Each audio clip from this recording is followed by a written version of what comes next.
emotion, that's a conscious mental reaction.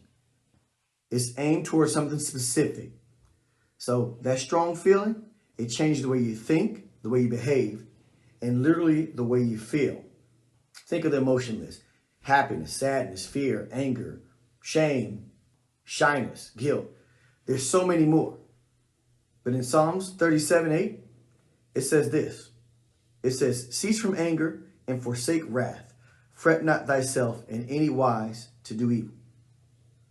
Emotions are a powerful force in our lives, but they can be a source of trouble if you leave them unchecked.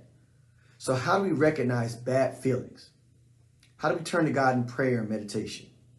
And then from there, how can we get past those emotions and take steps to live a fulfilled life? First, we've got to avoid those triggers that cause the problems. Let me give you a couple points to consider. Recognize those bad feelings. Now, emotions are a natural part of being human, but sometimes we let them get the best of us. So when we experience anger, resentment, or jealousy, it can be tempting to hold on to those feelings and let them fester. However, that kind of negativity can eat away at us and lead us to even more problems down the road. So the first step in getting over your emotions is to recognize when you're feeling something negative and to simply acknowledge it. Don't try to push the feelings down. Don't try to ignore them. Face them head on. And you need to work to understand, why are you feeling the way that you're feeling? Now, second, you turn to God in prayer and meditation. So when we're feeling overwhelmed by our emotions, it can be really hard to know where to turn. But the Bible tells us that we can always turn to God for comfort and guidance. In fact, in the same chapter, Psalms 37:7, it says, rest in the Lord and wait patiently for him. When we take the time to pray and to meditate on God's word, we can find peace and clarity in the midst of our emotions. Now, it's important to remember that we don't have to face our emotions alone. God is always with us. God is ready to help us through the tough times. Now, finally, take steps to live a fulfilled life while avoiding the triggers that cause problems.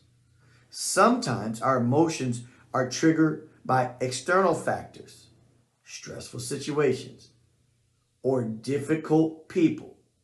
Now, while we can't control those triggers, we can take the steps to avoid them, or we can help take steps to minimize their impact. So, for example, if you know that a certain person or situation always makes you angry, you need to stay away.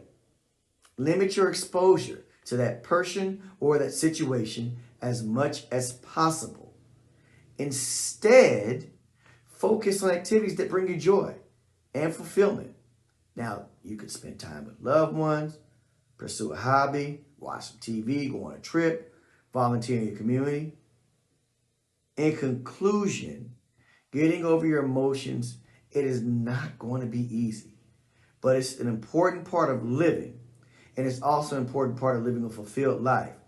When you recognize bad feelings, you can turn to God in prayer and meditation, and then begin to take steps to live a fulfilled life while avoiding those triggers that could cause problems. You can find peace and happiness even in the midst of difficult times. Yes, I'm only saved by grace alone. You saved me right before I ran out of time. It's good to know that I'm your own.